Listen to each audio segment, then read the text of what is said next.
What can better be done in recordings?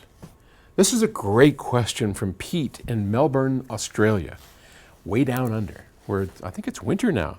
It's our summer here. In my mind, writes Pete, the three pillars which make home music listening possible could be summarized into recording, storage, and reproducing technologies. We'd have to agree with that.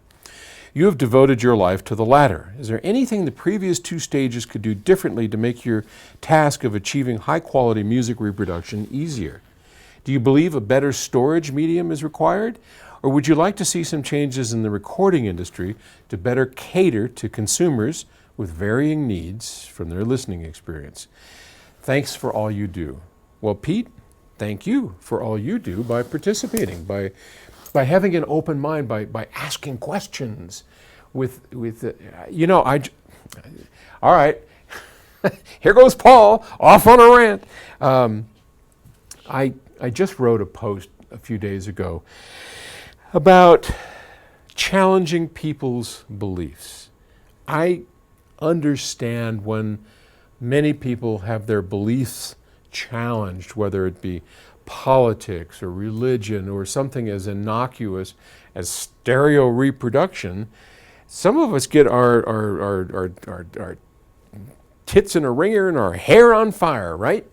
And it just like you're dissing everything I believe to be true to the engineer who believes that we can measure everything, and if we can't, it doesn't exist. And when I challenge that type of argument, if you will, they get very upset, just as we get upset when they say, well, you can't, if you can't measure it, you can't hear it.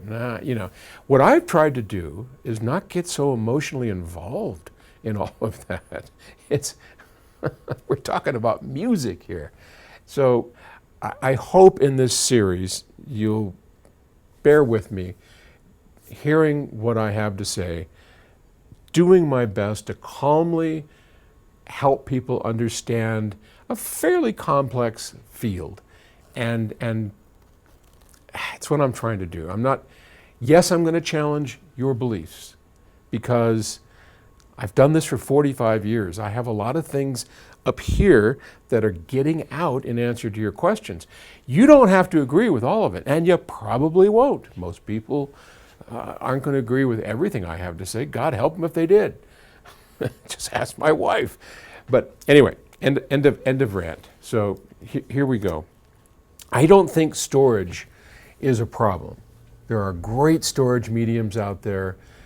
Streaming is coming into play more and more. We're not going to care where the music is stored or even how we access it. It's going to all be about playback quality and recording quality. And unfortunately, for years now, the recording quality has been going down, down, down from what I consider to be good and what many consider to be good. It used to be recording was an art, and the art was to try and reproduce as close as we could the experience of being there live. And today, many of those great recording studios and those great recording artists have gone, have died, have been replaced by something else that doesn't have quite those same values. Now, some of it, we have to say, hey, that's great because you're using artistic talents at making a grungy sound and something to really get down and funk, and I love that too. It's great. It's awesome.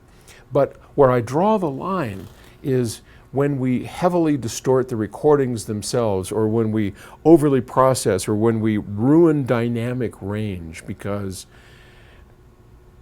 there has to be dynamic color to what you're doing. So, what could be done about that? Well, as in anything, you got to set an example, okay?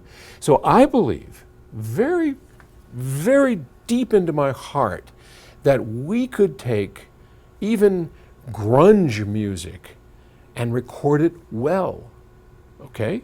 With dynamic contrasts things you might hear in person. A guy wailing on a guitar, you know, with the heavy distorted, well, we used to call them fuzz tones and wah-wah pedals and all the stuff they're going, or a synth sweeping through the thing.